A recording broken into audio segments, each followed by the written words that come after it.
A NAS isn't just a place to store your family photos or that rather ancient MP3 collection you built from the Napster and LimeWire days. With the power performance packed into these boxes, you can run containers, stream video and music, and of course, also store your data.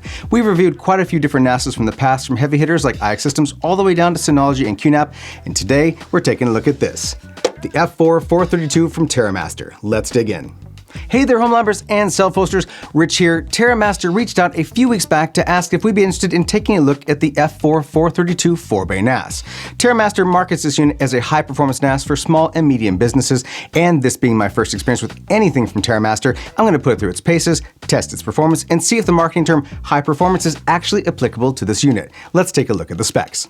Launched March 15th, 2022, the TerraMaster F4-432 is a 4-bay NAS that looks, at least from the spec sheets, to be well appointed. Let's start with the physical dimensions. The F432 measures in at 136mm high, by 225mm wide, by 227mm deep.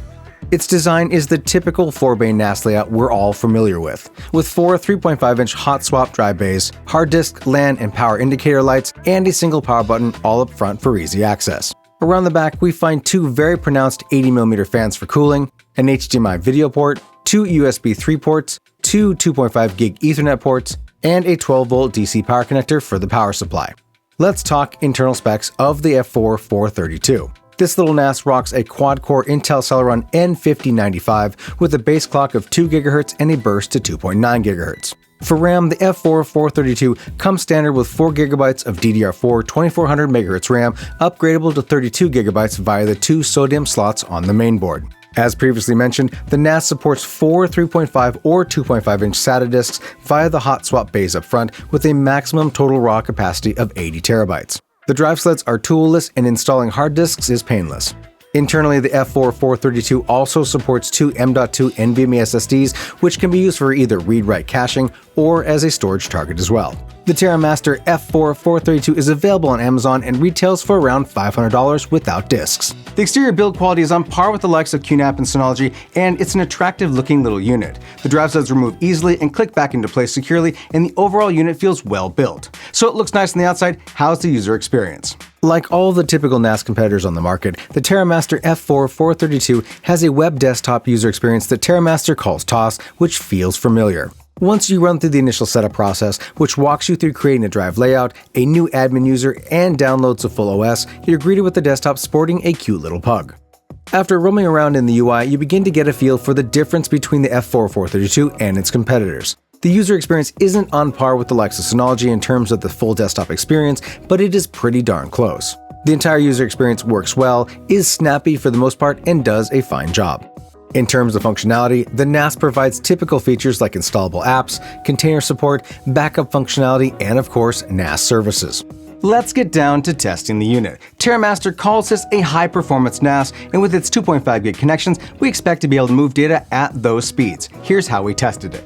We'll be testing the storage performance using Crystal Diskmark between a Windows 11 desktop connected to the F4-432 using the SMB protocol. For the disk layout, we'll be using TerraMaster's T-RAID over a traditional RAID 5, as TerraMaster prioritizes T-RAID over any other layout in the UI. And because this NAS supports read and write caching, we'll also test with caching to see if the F4-432 benefits from disk caching. We've outfitted this NAS with four 4TB WD Red Pro NAS drives and two 500GB WD Blue M.2 NVMe SSDs for cache testing. And with that, let's get to the results. Let's start with the good news. The F4-432 had no problems with read performance regardless of caching or not, with every disk layout exceeding 295 megabytes a second. That's fantastic news. Where things start to get weird is the write speed performance. Compared to the read performance, the F4-432's best write performance was surprisingly in the no-cache disk layout with an average throughput of little over 171 megabytes a second. What I found interesting here is that in both layouts with caching, write performance suffered by the presence of disk caching regardless of the type. What I expected to see was no change to write performance when a read cache was added, and I expected to see a big boost in write performance with the write cache added, but that was not the case here. In fact, I thought I'd somehow made a mistake in my disk setup, so I verified and retested all 3 sets again, and the numbers were the same. Very unexpected. Anyway, the numbers are the numbers, and it looks like disk caching really doesn't provide any benefit to SMB functionality. So what if we took those 2 NVMe disks I installed and set them up in a T-RAID mirror pair? Could we break through those rather poor write performance numbers? Let's find out. Sadly, no.